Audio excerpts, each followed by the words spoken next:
இன்று தாக்கல் செய்யப்படும் என எதிர்பார்க்கப்பட்ட ஒரே நாடு ஒரே தேர்தல் மசோதா குளிர்கால கூட்டத்தொடரின் இறுதியில்தான் தாக்கலாகும் என தகவல் வெளியாகியிருக்கிறது.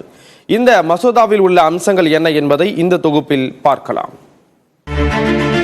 நாடு சுதந்திரம் பெற்ற பிறகு 1952, 1957, 1962 ஆகிய ஆண்டுகளில் மக்களவை மற்றும் மாநிலங்களின் சட்டப்பேரவைகளுக்கு ஒரே நேரத்தில் தேர்தல் நடத்தப்பட்டது.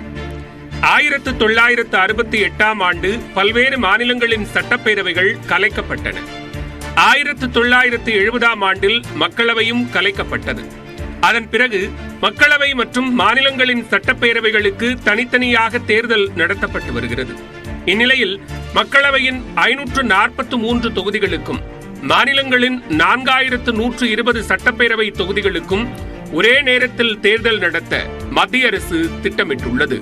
இந்த பொது தேர்தலுக்கு பிறகு அடுத்த 100 நாட்களில் நாடு முழுவதும் ஒரே கட்டமாக சுமார் 30 லட்சத்துக்கும் மேற்பட்ட உள்ளாட்சி பதவிகளுக்கு தேர்தல் நடத்த திட்டமிடப்பட்டுள்ளது. இதற்காக சட்டப்பிரிவுகள் 83, 172, 327 ஆகியவற்றில் திருத்தம் செய்யவும் 82A என்ற புதிய சட்டத்தை கொண்டு வரும் வகையில் புதிய மசோதாவை நாடாளுமன்றத்தில் மத்திய அரசு அறிமுகம் செய்ய உள்ளது.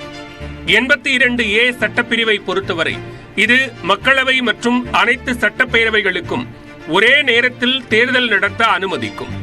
இந்த சட்டத்தின்படி 2029 ஆண்டு தேர்தலுக்கு பிறகு அமையும் 19வது மக்களவையின் முதல் அமர்வில் பொது அறிவிப்பு ஒன்றை குடியரசுத் தலைவர் வெளியிடுவார்.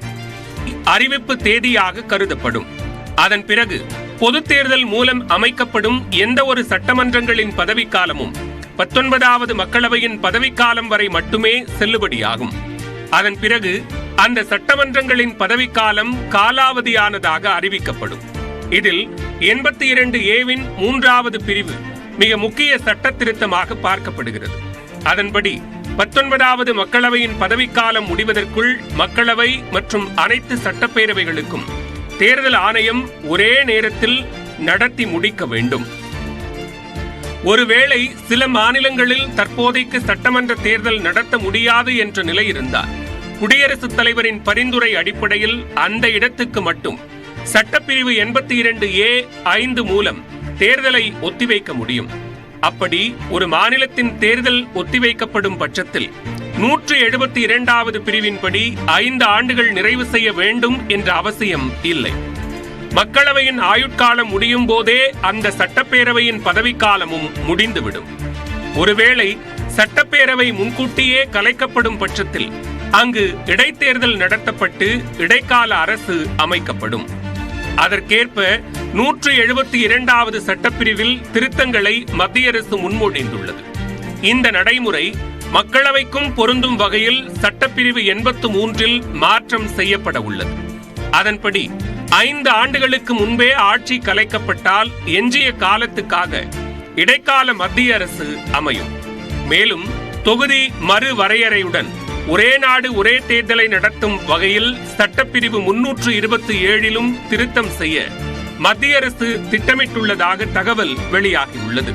புதுச்சேரி, டெல்லி, ஜம்மு காஷ்மீர் ஆகிய யூனியன் பிரதேச சட்டப்பேரவைகளுக்கான பதவிக்காலத்தை மற்ற சட்டப்பேரவை பதவிக்காலத்துடன் ஒத்திருக்கும்படி மாற்றக் கோரும் சட்ட திருத்த மசோதாவும் தாக்கல் செய்யப்பட உள்ளதாகவும் மத்திய அரசு தரப்பில் தெரிவிக்கப்பட்டுள்ளது. அதன்படி யூனியன் பிரதேசங்களுக்கான சட்டம் 1962 மாற்றம் கொண்டுவர மத்திய அரசு திட்டமிட்டுள்ளது.